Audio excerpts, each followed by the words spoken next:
What's going on, beautiful people? Welcome back to another episode of the After You cast. I'm sat down with another very special guest from somebody that goes way back in time for me personally, and obviously for somebody that is grown up in and around the Slough area. So, without further ado, would you please introduce yourself to the people, my brother? What's going on, everyone? I'm Alistair Kumi. I'm a diabetes specialist dietitian, but I'm actually born and raised in Slough. Slough has always held like a really special place in my heart. So when my boy Theo reached out and said I'd love to have you on the After You podcast, actually he didn't reach out, I reached out to him because I saw all the amazing things he's been doing with the cast, all the amazing people he's been speaking to, like people who had just come from the soil, who are homegrown. That's what I'm saying. And I was just like, well, you know what, it's like Slough has a special place in my heart. I want to be able to get on this cast as well, just speak about like my experiences sort of like growing up here and how it's sort of funneled into who I am now, and how it's helped me to be the man that I am now, and channeled into all the experiences that I'm experiencing now. So it's a pleasure. It's a pleasure to be here, man. Pleasure. Honestly, bro, it's an honor. Honestly, it feels like that way, and it's reciprocated because when you go to school together and you have memories when you can recollect coming back to the playground when we were like young innocent kids just kind of figuring out the world. Do you know what I mean? It's quite special to be able to sit down and be able to see, wow, look at the growth, man. It's quite crazy. So bro, so what I really want to highlight and talk about is obviously some of the stuff that you do. I know it's been a long time. I mean, we've been talking off camera, obviously, just kind of doing a little brief catch up. But yeah, we want to keep this quite specific and informational for the people at the same time as well. So first things first, I always like to jump into that origin story of kind of who you are, because I've got a lot of background and I know who you are, man. And we went to school together. Real quickly, for everyone that doesn't know, me and Alistair actually went to Herschel together, and he was a year above me.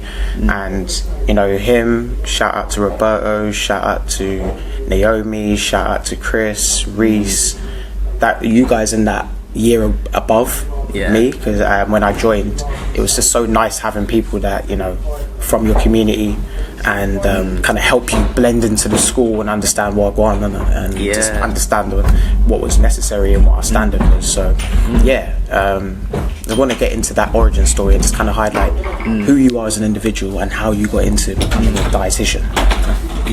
So who I am as as an individual, my parents came to the UK as sort of first generation immigrants from Ghana. They came in the late 80s. I was born in the early 90s. My first memories of like sort of Slough, with that, Slough was just like a huge sort of cultural melting pot. It is just because it's like and a really really like a diverse and richly diverse place as well. Because like you had your really strong Caucasian community there, like who we all came to meet, and we had heavy exposure to like in the early years. And then it's like as time was going on and like there were more waves of sort of like immigration, it's like then you were seeing a growing South Asian community who became actually like the staples of like the Slough community. Very much so. Not just staples but pillars almost. So like obviously Slough was able to have a South Asian mayor, which was huge. Huge. And then you had your African community there, and then you had your Caribbean community. And like everyone was just getting on. Everyone was working hard. So like sort of fast forward, like for me, it's like because I think just because of the way things were mixed, it's like we found that we were often in places where maybe we were like one of maybe 4 or 5 black people. So that's how we saw ourselves back then. We didn't see ourselves as Africans and Caribbeans. We were black. You know what I mean? And it was one of them ones where we were like one of 4 or 5 black people in maybe whatever class we were in. So Community groups, Yeah. sports club. all that. So like, so there was always a lot of love. So I remember like sort of meeting you in school for the first time, and like just sort of seeing a young guy who was just like me. A lot of people used to say we like looked alike back in the day. Man, You know what I mean? I know, like it was crazy. I was just like, oh, Alistair and Theo, like we used to be like a thing back and forth because like the similarities, and obviously we come from the same literal area. We do, Slough too, in like, Wrexham. Wrexham, you know? shout out Wrexham, man. Yeah. All my Wrexham watchers. That's it. But yeah, like it's unique to have people that are close to you when you go into environments that are new, that are challenging, and you know, for anyone that has gone to grammar school or any type of private schooling environment will know there's an expectation and a standard that needs to be maintained. And it's really important that you've got like minds around you while you're going through that process. So as I said, people like yourself, Reese, Chris, Roberto, like let's not forget Naomi as well. And Naomi as well. Yeah, like that was kind of like the cluster of group we used to hang out with.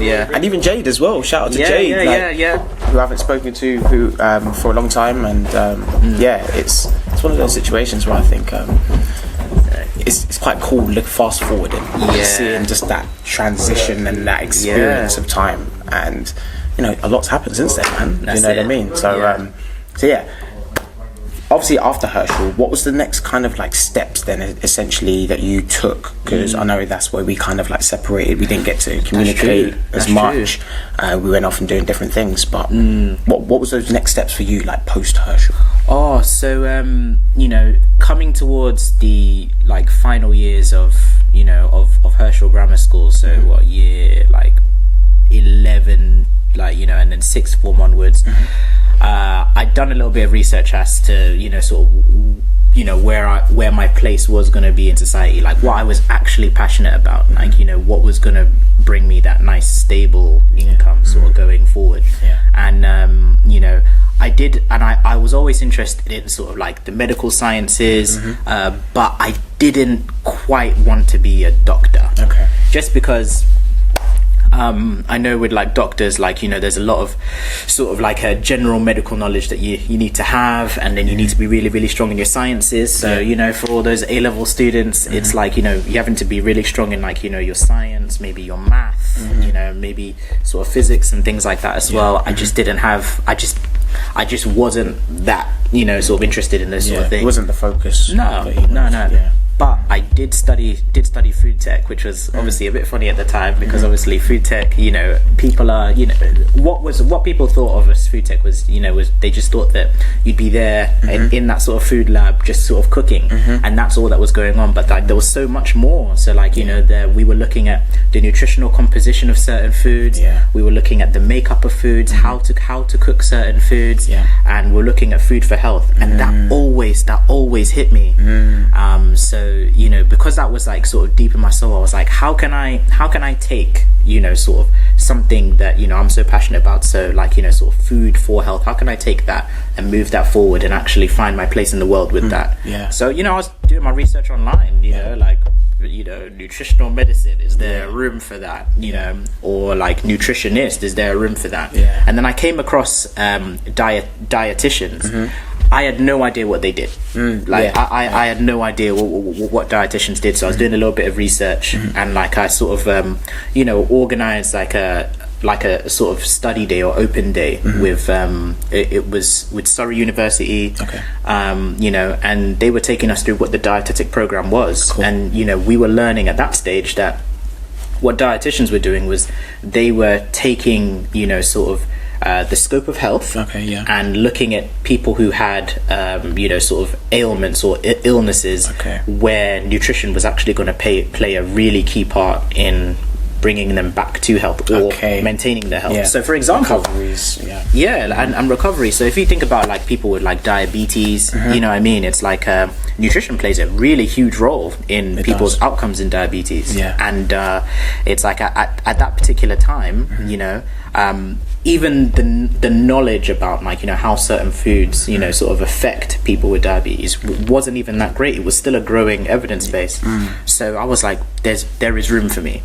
you know. And like that was one of the most beautiful things. So obviously, you know, being young, I think being like 16 or 17, just being fired up with that kind of passion, obviously because I was one of the young ones in the year, which is why me and you were so close, because you were an October born, innit? That's right. And I'm an August born. That's right. So I never quite felt like I was in my year, even though I was in my year. You know? I know what you mean. Everyone was turning 18 before me. Like they could go out to the club, you know what I mean? They could hang out, like, you know what I mean? I couldn't do that yet. Holding on, whole summer. It's deep. That's it. But yeah, so like it was all about just going out there, sort of like, and doing the research about what I was passionate about, and you know, and I told myself that, you know, once I was more established in where I was, I would make sure that I'd make myself available to sort of younger people, or just people in general who are just sort of thinking about where their career might be able to go in the future, and just letting them know that I'm here, I'm a dietitian, I'm having quite a lucrative career at the moment, you know, and there is a route, you know. So that's why, you know, sort of coming on podcasts like this and just being able to speak about the fact that like I'm here, this is what I'm doing, and not many people knew about it or knew it even existed or how it worked. I'm just here as representation. Man, I mean, Rebel, that keys in on something that is pretty much the core staple of this platform, you know.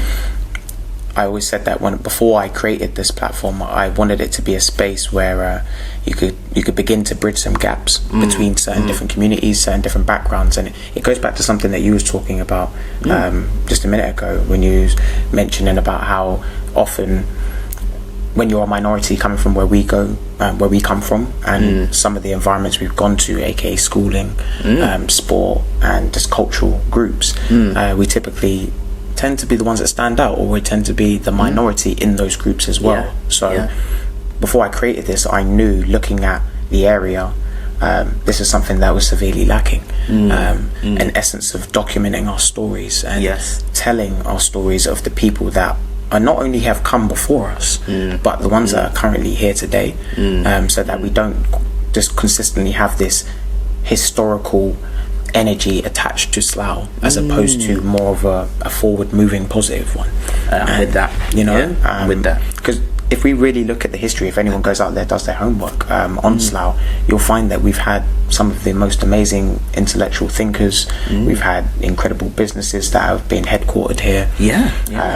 From scientists to environmentalists to anthropologists, and as well as organisations, schools, sporting clubs. And we have Windsor, Slough and Eton and Hounslow down the road, and some former Olympians that have come through there.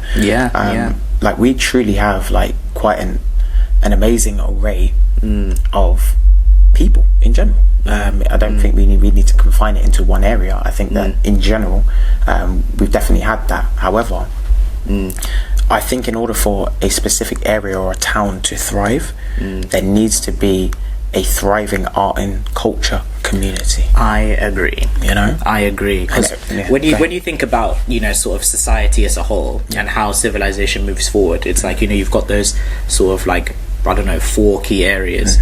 You've got culture, like, you know, when, you know, culture is strong, like, you know, civilization is able to like grow and thrive. You know, you've got science and technology, you know, with like new technologies, it brings a lot of prestige, you know, to like that town, that city, that area. And, you know, it makes them, you know, like a key player in, you know, what moves go next, because they have the technology to move that particular, you know, sort of civilization forward. You know, like what's the other? I said 4, didn't I? So it's like, so you got like culture, you got science and technology, finance.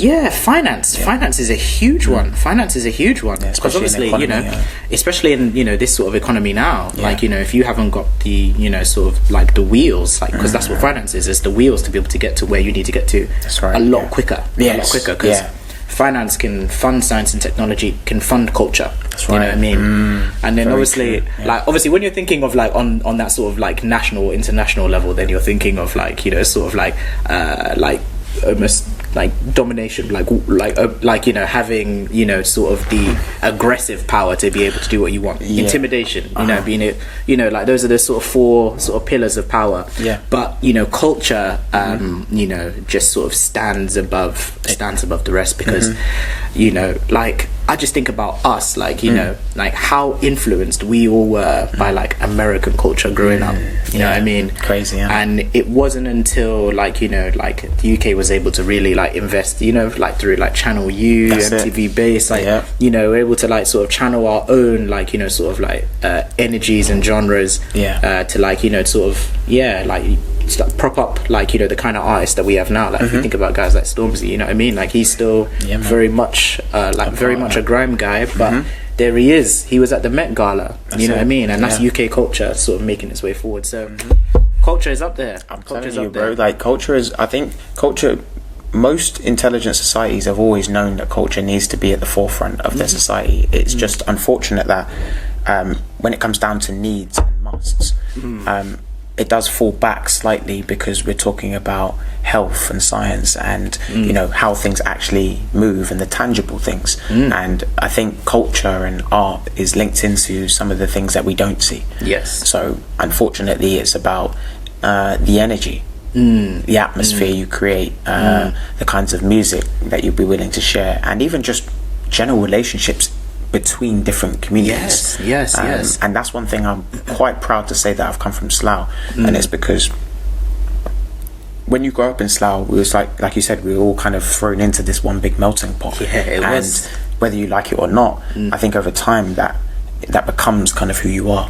And you know, some people kind of went against it and decided to leave and move, and then others kind of like, it became who they were. So I really enjoy seeing people that I've grown up with, whether they're young Asian guys that I remember back in school days, or some of my white friends, or whether some of my black friends, regardless of the skin tone. I noticed that in Slough there is this commonality amongst friends once they've kind of bonded. You know, from a young age. Definitely. Because even for me, like I remember, like my so in primary school, my first closest friend, you know, was a white dude. And then when I moved to Herschel Grammar in secondary school, my first closest friend was an Iranian guy. You know, so you know, you get exposed to culture from a young age. That exposure was just so useful, because I remembered like sort of going off to uni, because obviously you went to uni in Georgia, like you know, in the States, and like you know, the first uni I went to was Kingston Uni, you know, in southwest London. And I remember like seeing a lot of people like who had just been in London, who had just been around like their own people, maybe just been around like Africans, or just been around Asians. So like seeing other cultures at that time, when you know, when you've really at that stage, you know, you're more like blended, you understand more, you're more willing to work 100%. With and work alongside. Whereas like some of my peers who had only seen one sort of thing, because they were at a stage now where they'd socialized like you know, sort of within themselves, so it was hard to stretch out and like you branch know, sort of, out and into connect with other cultures. Whereas like you know, for me, and I'm sure for any other like you know, sort of person in Slough who who went to another city during another time in their life, it was a lot easier to blend with different crowds, get to know different kinds of people, and actually be interested in their stories. Because I would say that is like that is probably one of the I don't know, like just the biggest themes, you know, that lives within people that, you know, that come from Slough. Just the fact that we are just interested in stories. That is so true. People's stories, like people's actual lives. There's a real strong essence of realism in Slough, because we're exposed to it from the constant fluctuation of people, money, change. There's a lot of things that are constantly always happening in and around Slough, and I think what it does is it gives you a more holistic view of the world, so that when you go out into the world and you travel, like you said, you're able to kind of appreciate those cultures. And like you said, most important thing is to be interested, because there's a very key difference between, I know we're going a little bit off topic here, but there's a very key difference between understanding somebody's story and then, you know, appreciating and having some form of empathy for someone's story. Whereas where the interest kind of really lies, it's kind of, we need to lean more towards being interested in other people's stories, which then kind of averts away from worrying about the things that we're not, you know, similar in. I agree, 100%, and like that's actually something that influences a lot of my professional practice. So, you know, with my NHS job, it's like I'm based in Camden, northwest London, and you know, most of my patients are actually they speak Bengali, so they're from Bangladesh, or I've got some Somalian patients, I've got some African patients, and I just have other patients from other sort of South Asian backgrounds, and you know, it's like they come into clinic to see me, and you know, they think I'm probably going to speak to them about, you know, sort of like trying to eat more of a Western diet for health and things like that. So I can tell those, you know, those walls are already up before they come in to see me. Like, oh, what's this guy going to tell me? He's going to tell me to eat this and that. Like he's going to tell me to eat potatoes and you know, pasta and you know, sort of asparagus for health. You know, but because it's like I have that genuine interest in their stories, their life, their background, their culture. It's one of those ones where, like, you know, I've taken the time to actually learn about their diet, you know, and learn about the things that are helpful and learn about the things that are not so helpful, so that, you know, I can help them to eat for health. So once again, you know, those walls are able to come down, and like we're able to make some progress, and they're able to move forward, you know. So I think it's very, very important to just be interested in people's stories. I mean, Robbie, that see, this is why it's great when you get to sit down with people that you know you've grown with, because as I said, we haven't had a chance to see each other for such a long time, but there are so many similarities in the way that we think. And you know, one thing was what you just mentioned there is I kind of see this as an opportunity to kind of not only just bridge those gaps, because it's like you said, it's not just to inform the people. To inform is great. We've got a lot of information in the world right now. There you can find stats, you can study the analytics of everything. But I think what's key is that we now start to really hone in on how can we make actionable plans. And you know, things like this, where I wanted to make sure that this wasn't going to be a virtual podcast or an audio based podcast only. I'm a visual based person, number one, because that's my background, but I thought it was very, very important that you combine all of those factors together, and then you force some type of action, some type of commitment, and it kind of has to get you up, because now it becomes almost a second nature of you know, dedication mixed in with the discipline, because you're actually creating something, and you're creating an opportunity, even if it's just something as small as a conversation. Many of these conversations have led to different business opportunities. I've got certain commissions off of some of the episodes through people that I've really had on the platform. So you know, for me, this isn't just sit down and talk about the world in general. This is an opportunity to really bridge gaps with people you know, and then be able to kind of create things that others can kind of buy into. You know what I mean? 100%. So 100%. That's really where I think the essence of podcasting in general was really powerful. But I just kind of saw that similarity in terms of what you're providing, and a sense of you're not just giving people information on, hey, you can improve your health this way, you can just kind of eat this, eat that, eat this, and you're going to be good. It's more of, no, I'm going to do a bit of homework on my end, so you can already see I've made investment. That immediately gets people more intrigued and interested to hear what you've got to say, because you can't force health on anybody, unfortunately. No, you can't. And you taking that step now shows the individuals, okay, well, this guy's gone out of his way to learn my cultural foods. Okay, well, maybe I should consider. And then before you know it, most people kind of have an idea of what they should be eating and shouldn't be eating. It comes down to conditioning, discipline, and somebody like you who's a trigger, who's not even from their own culture, can do a little bit of homework on their food and say, hey, maybe what if you tried this, and this? And they're like, that's it. How do you know my food? And then before you know it, maybe that leads them towards eating. And then that's just like a conversation that starts, and next thing you know, it's like, you know, someone's just more willing to just engage, and they just want to come back and they want to be better because they've been looking for an opportunity to improve their life, and they just haven't had like the right push or the right eyes look over them. So, you know, just like you, I take a very sort of like stand back approach, because I would rather that you know, whatever I do from a nutritional perspective is done and it's completely tailored to that individual. You know, I give a lot of general advice because it's great to sort of pad out consultations, and it's great to you know, give people general information so that they know exactly what they need to do in their particular circumstance and for their particular health issue. But then ultimately, it's being able to give that sort of personalized, tailored sort of information to make sure that, like, you know, I've connected with them as their clinician. Some people like that directive approach. Some people want to be told what to do, but I like lean very much on that sort of non-directive approach, where I'd rather you tell me how far you want to go, and I'll take you there, or I'll walk alongside with you.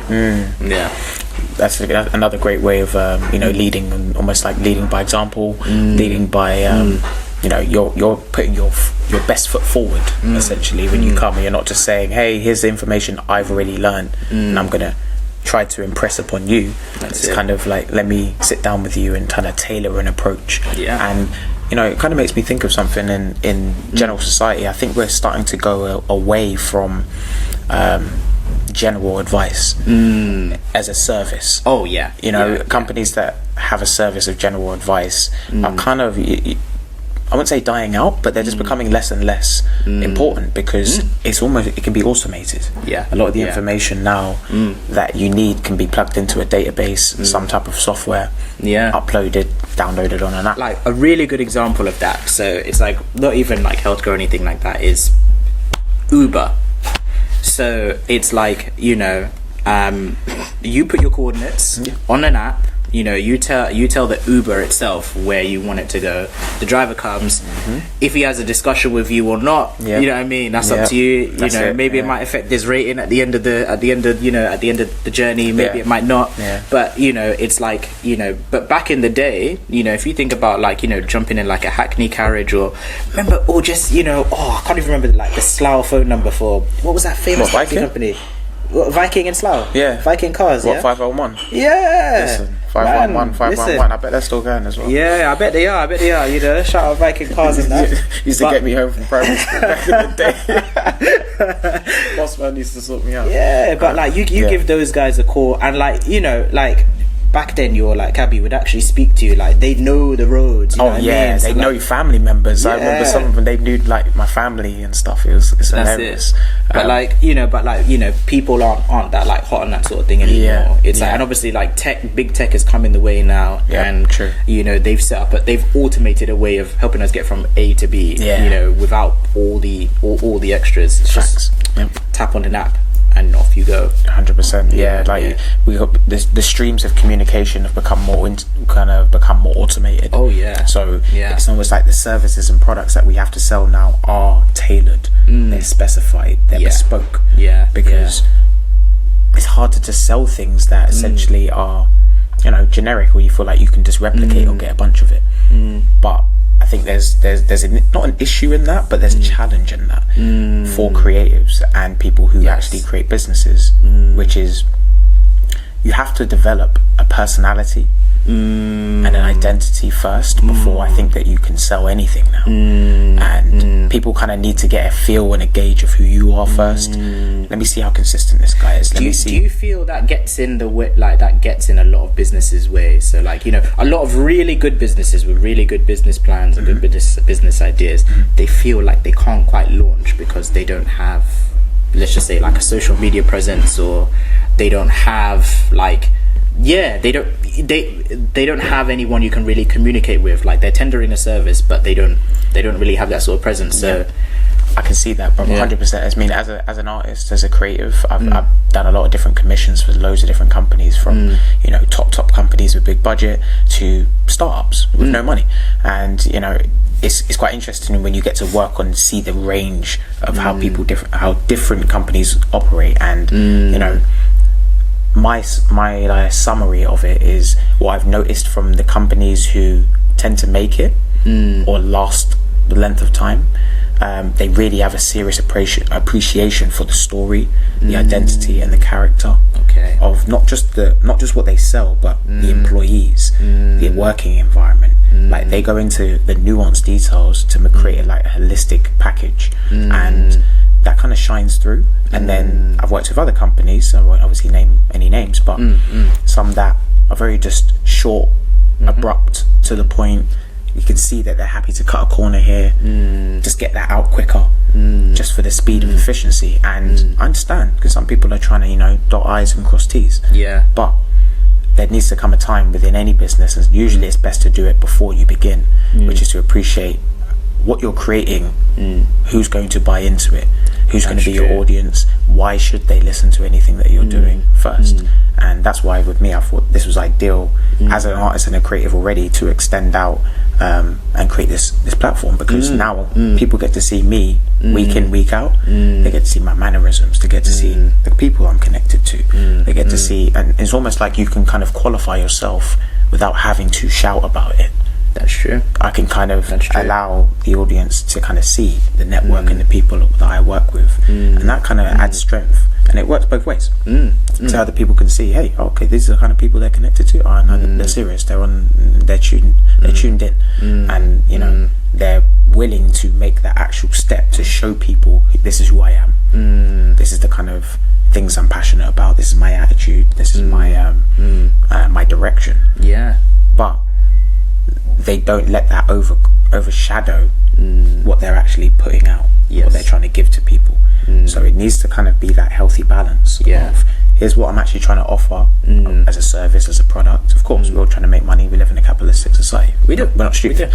However, there can be an element and a piece of yourself that you know, kind of like reminds yourself that it's about the person and about the people, like not just the thing or the product, because I think we get lost in that, if that makes sense. You know, and then, you know, like you just said, I think so many companies, they get lost in that area of feeling that I've just got a wicked business, got a great business plan, the product is selling, everyone loves it, but the people behind it, no one really knows who they are. The service itself, people don't know how it actually operates, and then people start to search through themselves. And now with technology, you can't really hide anything now. No, you can't really hide nothing anymore. The information's out there, you know what I mean? Like people can make up their own minds. People can do research on your business and see whether, you know, your practices are sustainable, ethical, whether, you know, you're doing bits for the environment or not. And they'll make the decision, you know, sort of based on that. 100%.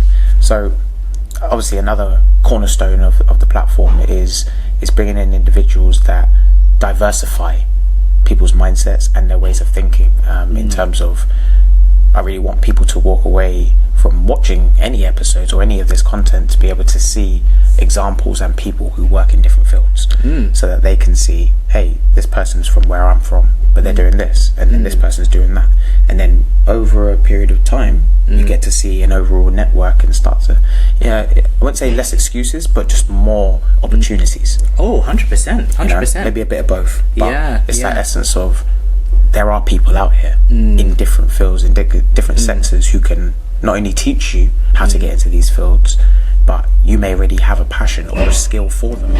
So maybe you could come and add something to it on top of it as well. So it's that back and forth of knowing that in order for anything to sustain, it goes back to what we said before, art and culture needs to be at the forefront. It needs to be a core staple of your area. So somebody's got to start it. And, you know, if small things like this can help get that train moving, then fantastic, you know. So getting to my point, I really wanted you to kind of focus in a little bit more and tell the people kind of what, like, being a dietitian actually is, what it entails on a day-to-day basis, or maybe even just some of the challenges that you sure. I'm very happy to speak about my L's openly with people, so that they know that with any career path you take, it's like, it isn't just like a straight sort of up linear progression. Like, there are bumps in the road, and it's all about, you know, how you take your L's and how you learn from them, how you take them as lessons.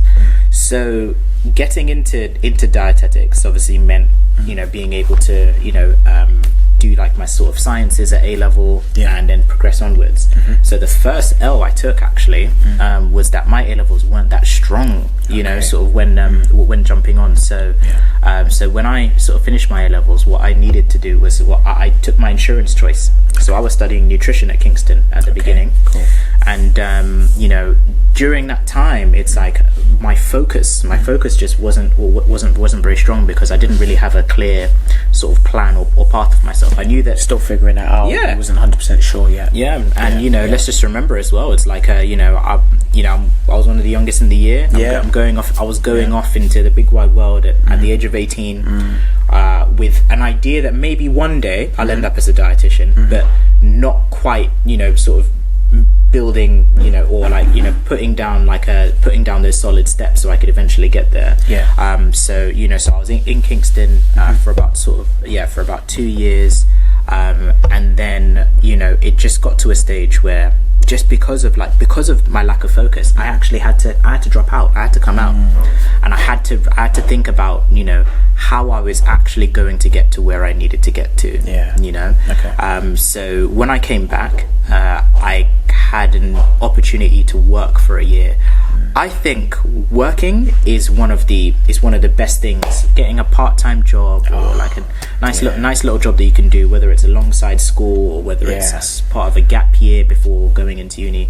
That was just my path, and it worked. What did you do out of just curiosity? I was working at Next in Slough High Street. Cool. You know, so I was working there Acts for a of little bit of time. service.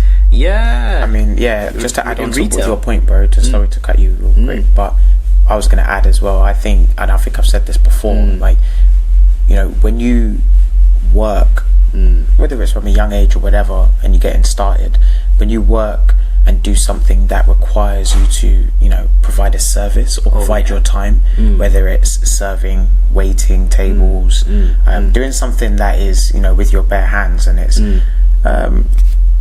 humble, if you will. It's a humbling very thing to do, and I think maybe you don't have to do it forever, but you know, let it. For me, it was a good eye opener into the world of working in business. And, you know, I remember vividly, like, my first opportunity really was when I was in SCAD, when I was in America. And it's working for the Griffin Tea Room. Oh yeah, okay. Yeah, it's like a little small little coffee, tea room, should I say? Not coffee. They did have coffees, but it was mostly the tea, and it was just eye opening to see, like, you know, the differences of trading your time for money, but then you get to learn a lot, because there's goods and bads in it. Like, you know, you get to realize how certain people treat you, but then you also see how others can treat you, and then also, you know, what you do back.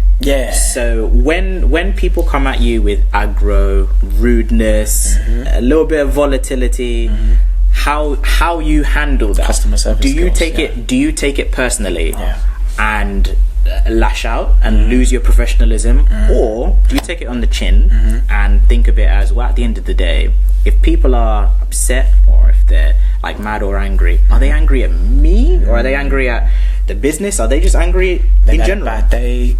Have they had a bad day? You know, so like, I think the great thing about working, if you immerse yourself into that world, is coming out of your own head. It's not about you. It has nothing, like, you know, it's not about you at all. You know, the world doesn't revolve around you. It's all about you being able to find your place in this world, to keep it revolving. You know, you're a part of, you know, this big sort of spinning earth, so you have to find your place and help that world to keep on spinning. So 100%. So it's essentially that. Just reminded me of the importance of the act of service, because for me personally, waiting on tables it was enlightening, because I've come from going to grammar school, playing at the highest level of football, and kind of always being in fairly like high groups, professional groups, professional organizations. So there's a level, and there was prestige everywhere you went. So like, wherever you went, you were recognized. It's like everyone, like, you know, going around Slough, everyone was always like, that's you plays for Watford though. You know what I mean? So like, there was always doors open for you based on that. But then you being in the States, you know, going to a place where people didn't know you for that, you know what I mean, like what sort of like experience different. Like, you know, like, you know, how were you going to see the world then, like how were you going to respond to the world then? Exactly. And that's where I think you find out who you really are. It's not when you have people watching over your shoulder who you know will judge you or hold you accountable. It's usually when you step away and there's nobody watching. What do you do?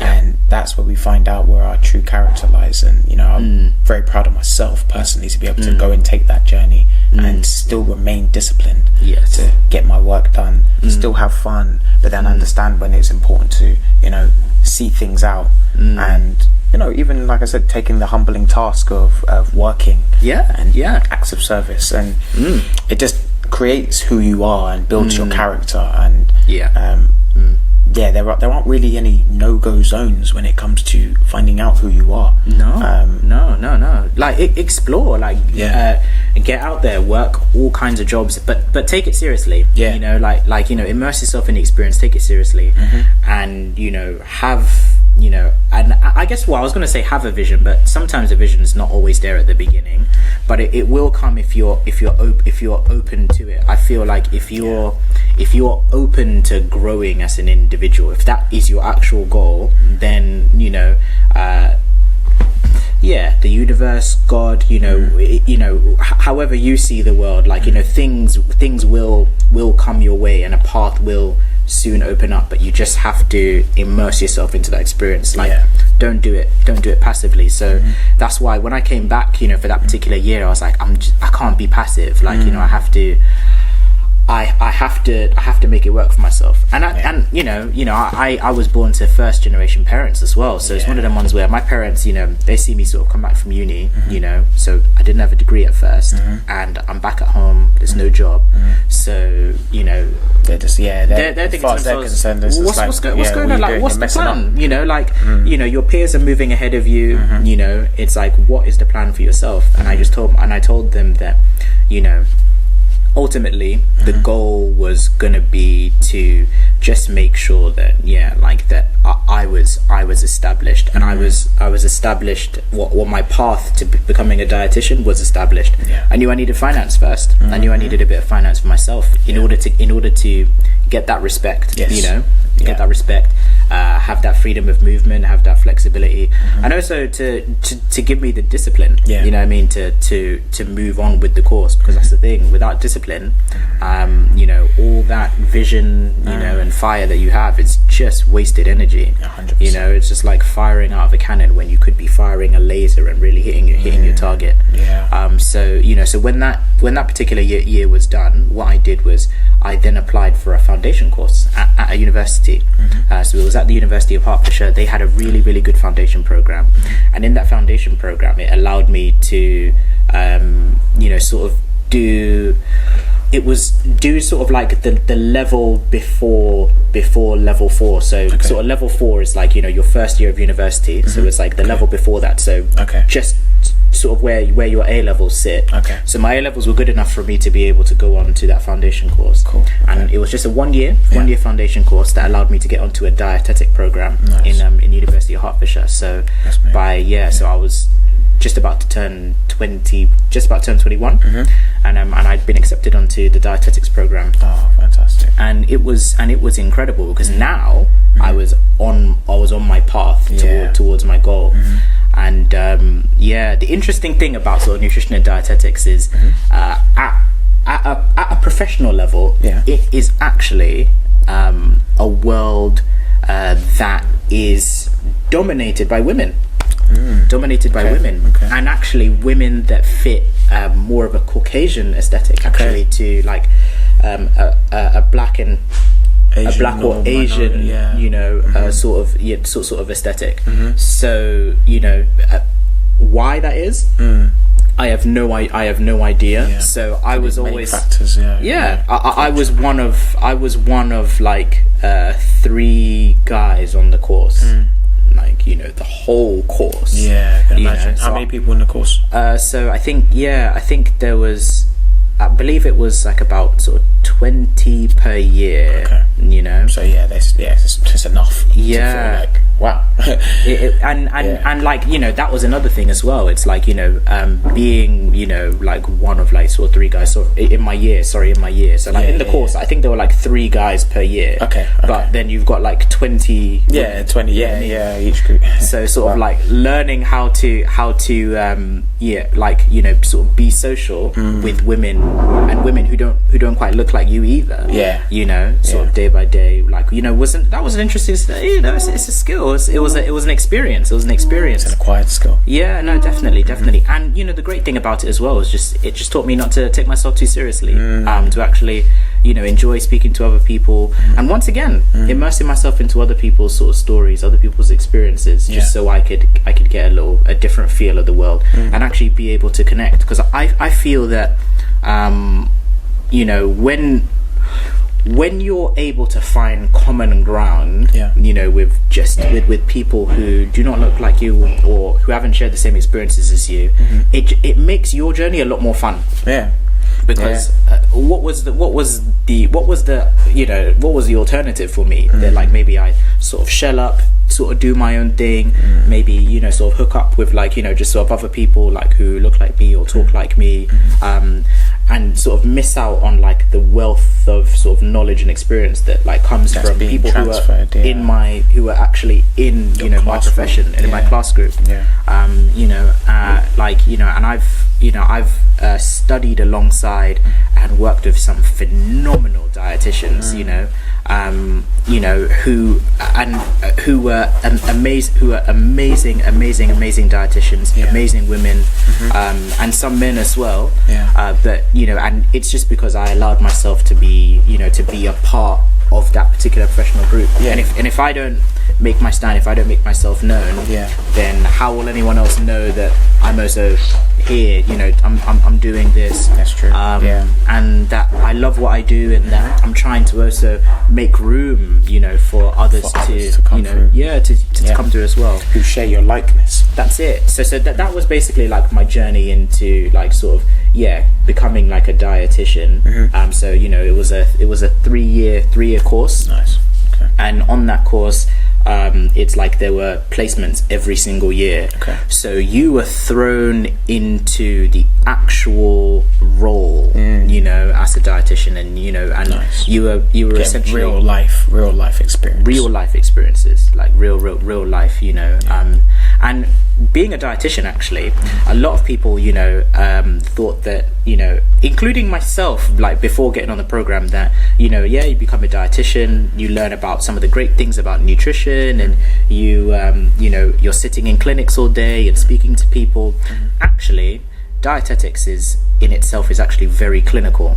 So when you first qualify as a dietitian, you're in a hospital, and you are working first in the area of nutrition support.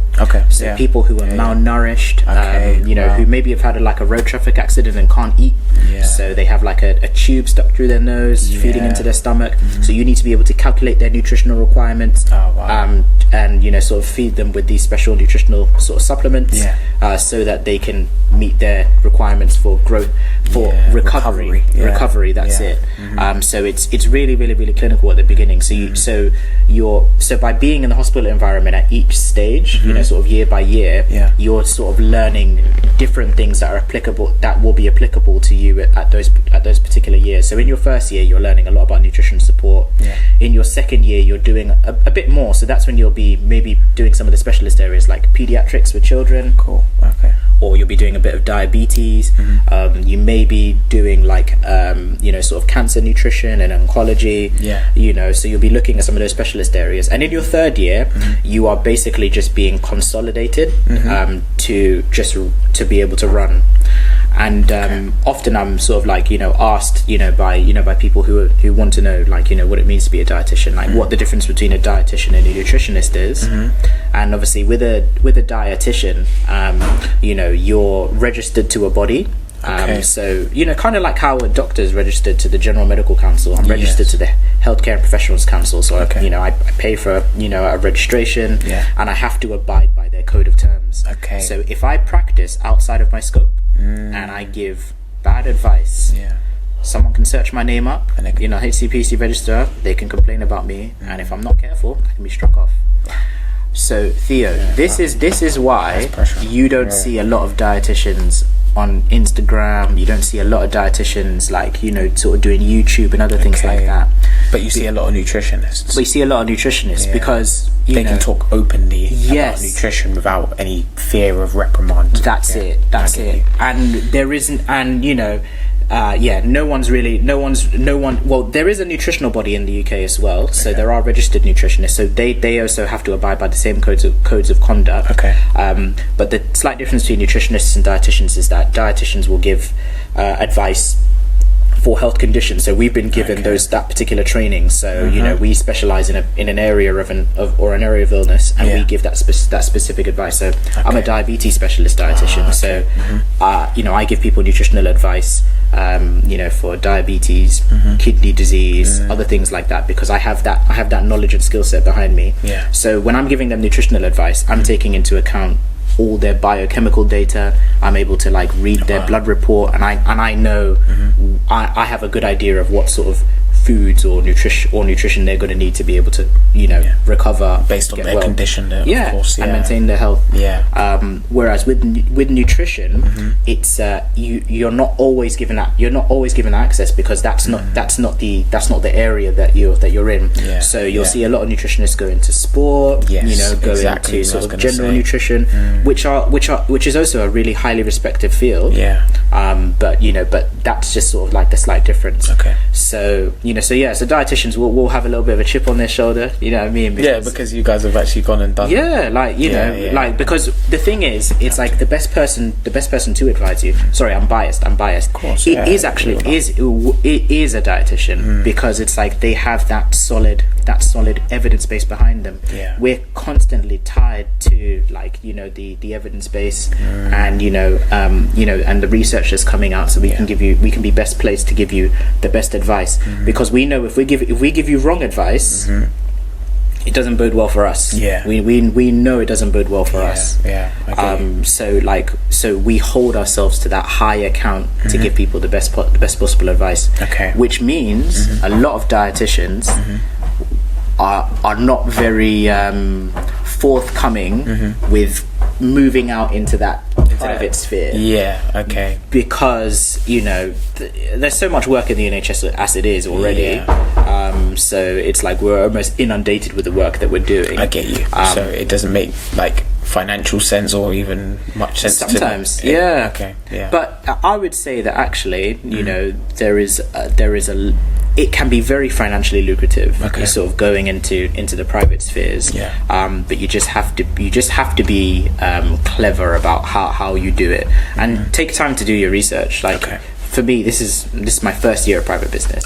You know, and it's like, you know, I started off safe by you know, sort of contracting myself out to you know, an existing private health company, you know, in my private business time, so that, you know, I have their framework, so I'm able to, you know, sort of learn about their framework, learn about, like, you know, sort of what it means to run a private health enterprise, and then but I'm still able to, you know, sort of work with my polished sword, you know what I mean? And you exactly, it's like it's, I see it almost as like you kind of need to have like certain tools, and just like when you talked about with food, you know, we're talking about food tech, because obviously I did food tech as well too, because I have a passion for food as well in general. Just more, like you said, more the nutritional sides. Being in football, it was kind of advantageous to kind of know 100%. Specifically some of the things that would help, and that's definitely stuck with me today. But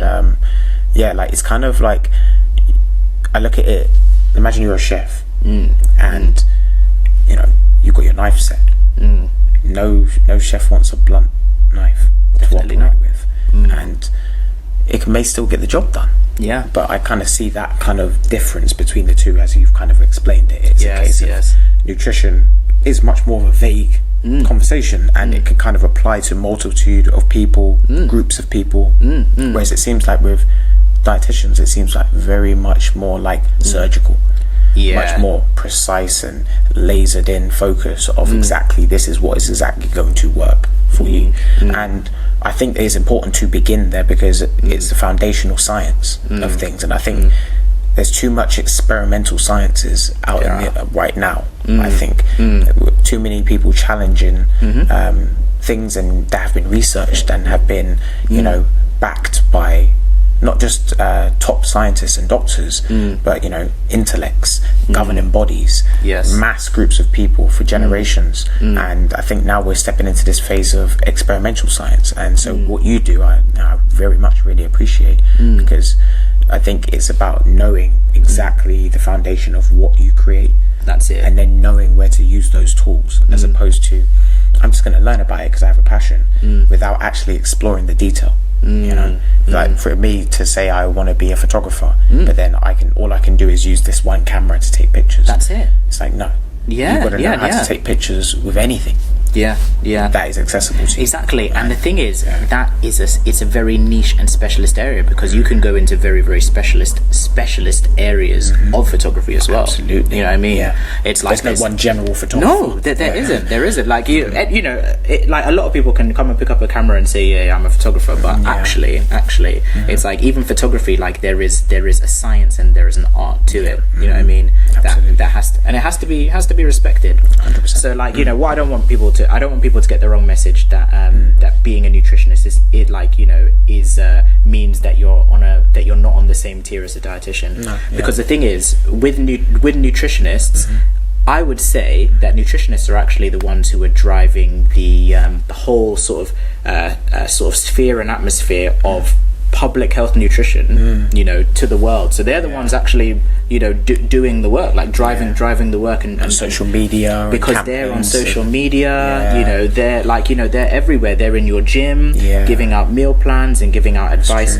Because what they're saying isn't wrong. Because if you think about it this way, we're all nutritionists in a way, because we are all sort of, I would say, experts in our own lives. We're just as the years go on, we're learning new things about ourselves and learning about what works for us. But the danger is when someone has something that works for them, and then they try to turn that particular thing into a business, and then they try to get out this what could be a harmful message to other people.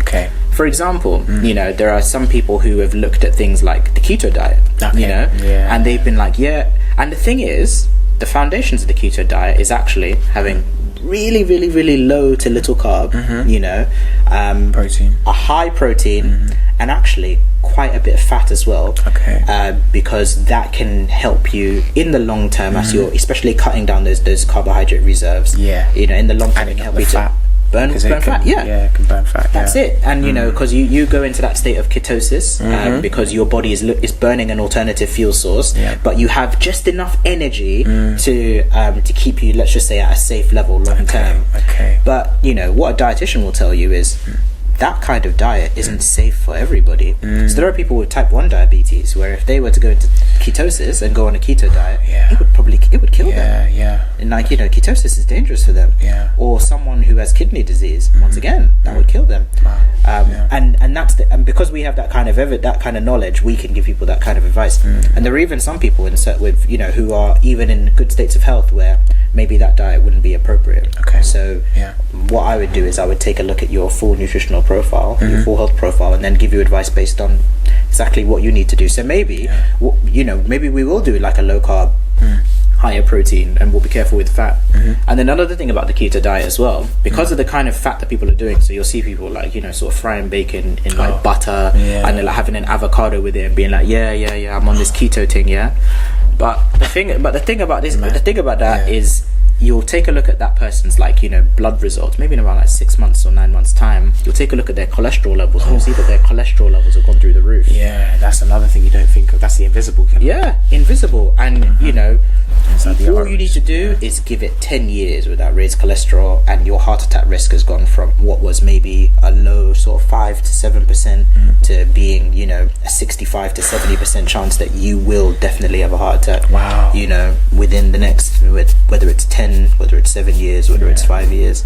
You know what I mean? So these are sort of the long-term things that we're looking at constantly. Okay. So once again, it's one of the reasons why, like, I know for people like myself, like, because I'm a careful person. Yeah. You know, you've known this about me for years. 100. Yeah. Like, I'm just a careful person, so I didn't want to jump on, you know, on Instagram and other social media platforms until I had enough knowledge. Yeah.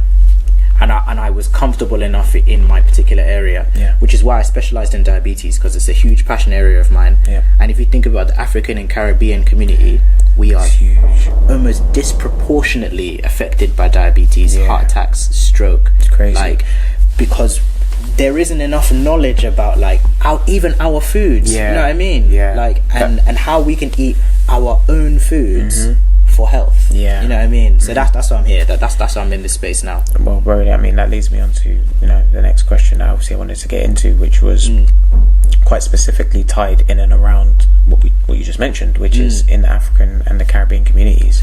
You know, things like diabetes, like high blood pressure, high cholesterol. It's very huge. And would you say it's more a habit of the foods, or would you say it's more the preparation, the cooking, and the extra things that come with it? Because one thing I do know from, you know, having Rastafarian family, it's slightly different, because in Caribbean food, you've got Caribbeans who will eat a certain way, and they'll eat very rich, heavy meats, goat, oxtail, you know what I mean, like mutton. They'll eat heavy meats. All them good things there taste amazing. They do.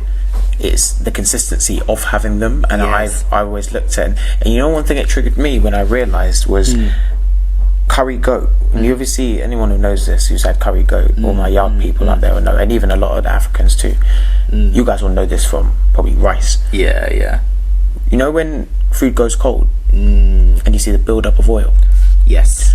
That for me was, I remember that being a weird thing when I was young, seeing when it went cold, seeing how the oil would just set. Yeah. And being like, is that just normal? I guess just normal. Okay. But you forget that amount of oil that's building up and you're constantly eating. So, you know, getting to my point is that I know that I've had ITIL family members from the Rastafarian side that, you know, they don't eat meat. Everything is like from nature. It's all, you know, beans, pulses, vegetables, fruits, and that's it. So they have much more of a healthier lifestyle statistically. Rastas go up into the mountains in the Caribbean. They live into their 80s, 90s, 100s. 100%. So 100%. Would you say it's a little bit more of the preparation and how we prepare our foods in the community, or would you say it's more just some of these foods just need to be limited or gone? So like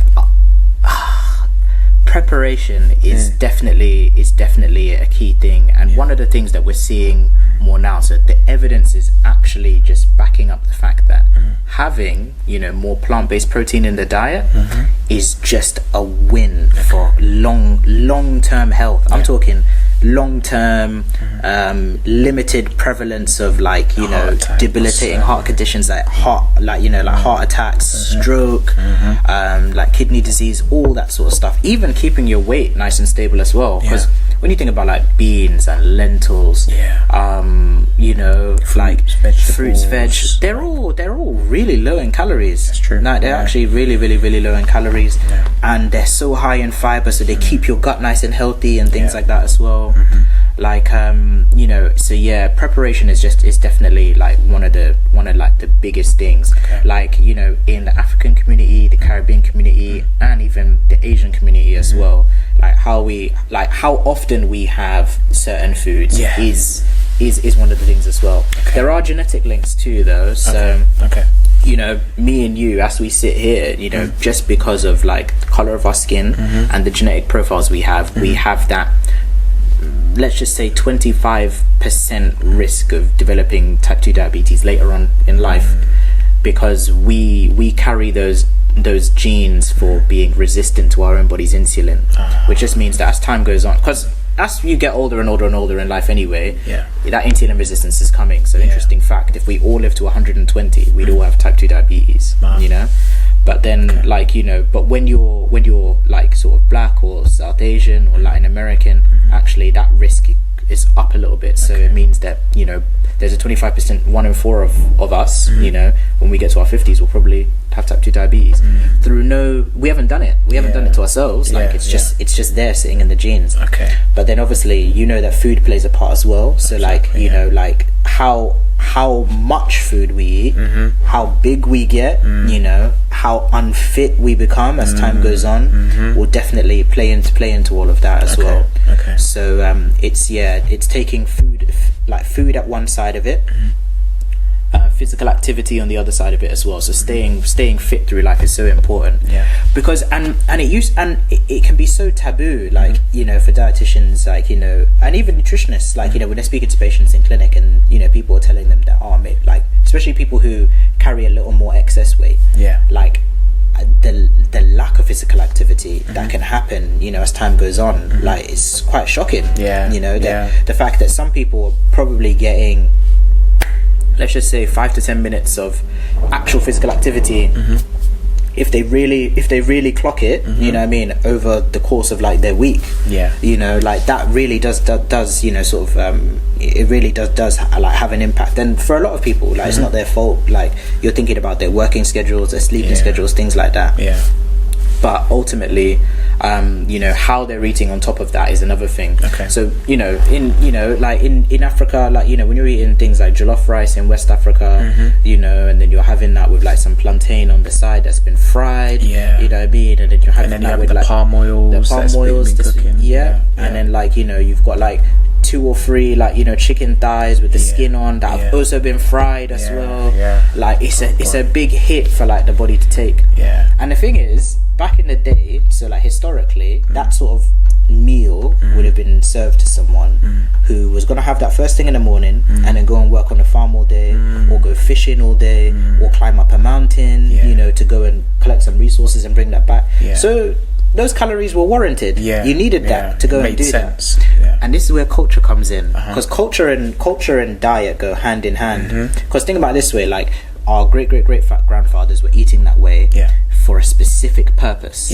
Because those men were living long. 100%. You know what I mean? They were living long. Long years. We don't know what sort of health conditions they had, because the screening was different, but they were living long, and there was a lot of vitality in them. But then obviously coming over to, you know, sort of the UK, it's like where, you know, like, okay, so before coming to the UK, it's like great grandfather's eating that, your grandfather has watched him eat that, and is also eating that too, and sees that that's how a man is supposed to eat. Like, he's supposed to eat big and heavy, and become muscular and do the jobs. And then your father also watches that, and then it's passed down to you too. And the thing is, it's like, you know, it gets to a stage where that's eaten because that's the cultural norm, as opposed to that's what makes sense for that food. You know what I mean? So the purpose is taken away, and the culture is rather added to the food. So then, as the years go on, it's like those patterns of eating, it becomes harder to give people the nutritional counseling for it, because now you're not attacking the purpose of the food. They see it as an attack on the culture. You know what I mean? Like, it's an I know attack what you on mean. Culture. And see, this is where we need to be able to separate the lines, so that we can accurately find out information. And you know, whenever we allow our emotions to override things before we know the facts, that's a problem. Now, if you know the information, you've digested it, and you're like, no, this isn't right, that's another thing. But I think what we do have a habit in our community of doing, I mean, I can't speak for others, but we definitely have a snap and a bite and a reaction to the difference between us. And before we have the information, we almost are, you know, uncomfortable to receive something new from somebody else who doesn't look like us. 100%. You know what I mean? And I can understand where that comes from, which is why I always play that kind of, I play like an apologetics role, you know what I mean, as a dietitian, where I sort of stand and I'm like, let me understand what you're doing, and let me help you to make whatever you're doing work for you. Let's give it purpose. You know what I mean? Like, let's not take anything away from you. Let's give what you're doing purpose, and you can make up your own decision about whether it's going to be useful for you or not. But, like, you know, I think, obviously, it's just as an opinion. That's fine. Like, you know, obviously, you know, like I said, when we grew up, like, I remember being in primary school, I didn't know I was black. You know what I mean? I didn't.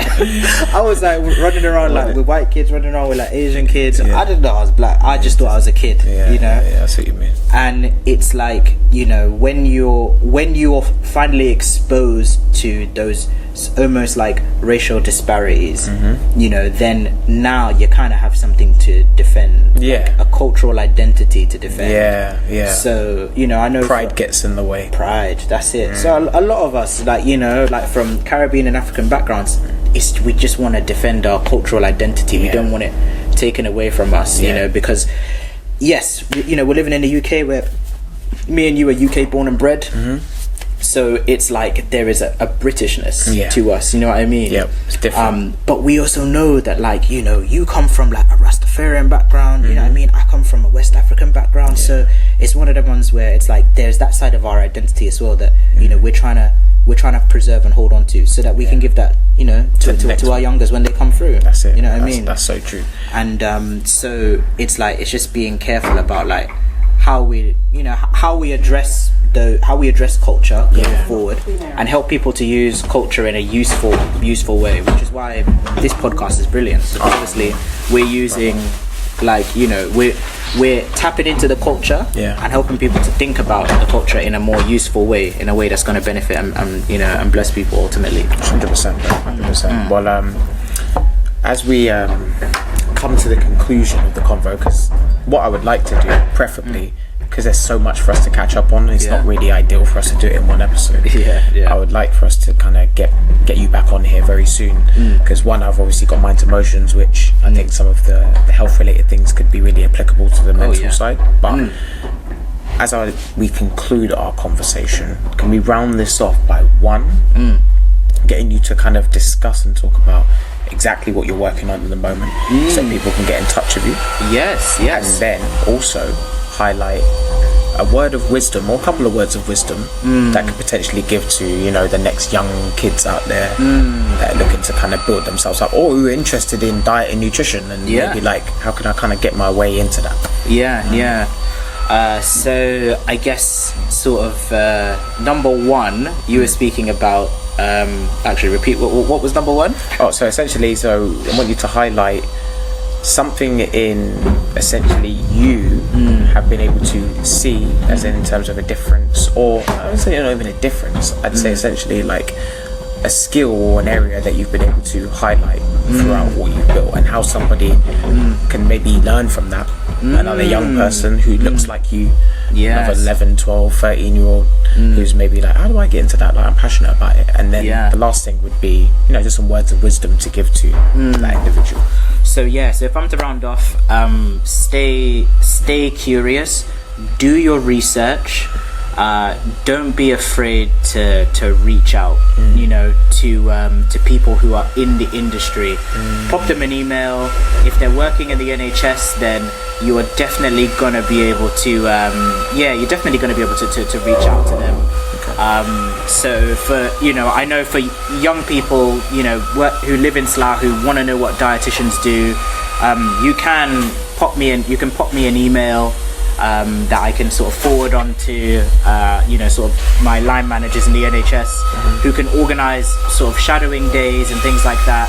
There isn't that much red tape around it, so it's one of the ones where like you can reach out, and I'd be more than happy to have people come and shadow and sort of see what I do, and just make sure that you're taken care of in the process. You know, even from like a private arm as well, it's like I am available on Instagram, so if you just at me at Dietitian Alistair Kumi, I'll add that into the description. Thank you. It's like, you know, you can sort of find me on there. You know, it's the page is in its infancy, so I'm just sort of posting, you know, little bits of things, like just you know, just sort of like some highlights from like my career at the moment and things I'm working on. Yes, what am I working on? So with this theme on cultural foods, especially, I have been working with a GP in London, and and a creative director. Nice. You know, so it's part of a project called the Future Plate Project. So it looks at, you know, foods from Africa, foods from the Caribbean, and we're creating a cookbook. Nice. So we're creating a cookbook that we can get out to people in London, and it will be available to people sort of nationally as time and funding and things like that goes on.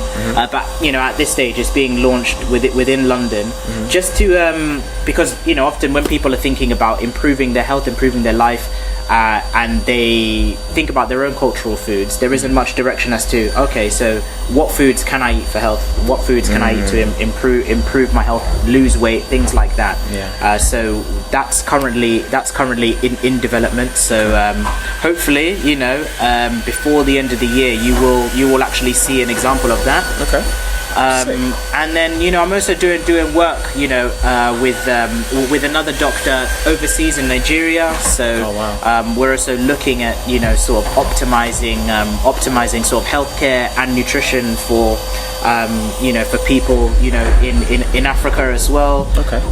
Just because once again there isn't much knowledge on our foods, and I've been brought in as a dietitian to help to provide a little more of a bearing on on what's within our foods and how we can organize those foods within a meal plan for health and things like that. Okay. So this is the best time, I would say, to sort of come in. If you're a young person, you're interested in dietetics, you're interested in sort of like in changing the world, this is the best time, because the thing is, there isn't a saturation of nutritional information. Like there is so much nutritional knowledge that is still yet to come to the surface. Things that are being worked on in food science labs in the moment. So many innovations in technology, and we're all more health conscious. Back in the day, people were eating blindly. Not anymore. People want to eat for health. And who do you turn to when you want to know what is within your foods, and know whether, and it's not just about knowing what's within your foods, but knowing how to combine those foods, how to eat it within a meal pattern for health. It's a dietitian, and nutritionists who are going to show you how to do that. So wicked. No, that's amazing, bro. That's amazing, especially the future plate project. Yes, I love that, because it just basically will give people an opportunity to kind of see exactly what we're talking about, because sometimes people need those examples. As I said, the information's great, but see, that's what I'm talking about, taking that one step further and investing in the information, the education, so that we can actually give people some tangible real advice. You know what I'm saying? But that's it. Yeah, brother, I mean, as I said, we keep this short and sweet, because honestly I would like to get you back on here, man. There's a whole bunch more to touch base on, from Herschel, a lot of different projects and stuff that are behind the closed doors that I think that we're going to be able to get going very, very soon. I just wanted to say as well, thank you so much for having me. Thank you so much for just taking time to just sort of hear my story and just make sure that it's actually documented for the young people, or the older people, just for anyone to see. Just because it's important that our stories get out there, because the thing is, it was through the stories of others that I was encouraged to jump on the path that I'm on at the moment. If we don't hear these stories, we don't know it's possible. That's it, so man. Thank you so much, brother. Honestly, man, no problem whatsoever, bro. When we, as I said before at the beginning of this, man, there's something special about reconnecting with people that you've grown with from a young age all the way up to where you currently are now. And it's quite a unique perspective, and not many people do get the chance to do that. A lot of people move, they find new places, or family ties them, takes them in different places all over the world. But when you do have the ability to still reconnect, and you're still close and local, like I said, doing things like this, truly documenting our stories, it just puts a bit of a marker down. It just puts that first marker point down of saying, okay, cool, we maybe didn't have these things in the past. We're not going to talk about what we didn't have. We're not going to moan about what isn't. We're just going to make ways to find what is. And by documenting and starting this process, it will grow, it will evolve, it will improve, and there will be ups and downs, just like all other aspects of life. That's it. But eventually we hone in and we get to that point when we're there, and we'll have a network. You know what I mean? A network of individuals who share our stories, share our likeness. You know, they don't have to look exactly like us, but they come from where we come from, and that's why I've made it important to really highlight people that come from the Slough area first before I evolve and, you know, branch out and find others who kind of share that. But, you know, I know so many people from this area that are doing such positive things, but they just they don't really get shouted out. They don't really get any they don't get their flowers, you know, if that is, you know, the term that people want to go with. But I think this is just that marker point, man. So like having you come on and share your experience and your advice, you know, I think that's going to be really valuable for somebody out there. You know what I mean? I hope so. 100%, man. But yeah, thank you so much for coming, bro. Thank you very much. Honestly, it's so good to sit down. I know some people out there that like went to school with us are going to enjoy this one. Getting to sit down and see a couple of familiar faces. We probably need to get the whole gang back for a podcast. We do. That would be amazing. Get the whole crew to come. Let's make that happen. 100%. Because I know Chris is doing amazing things, and I know.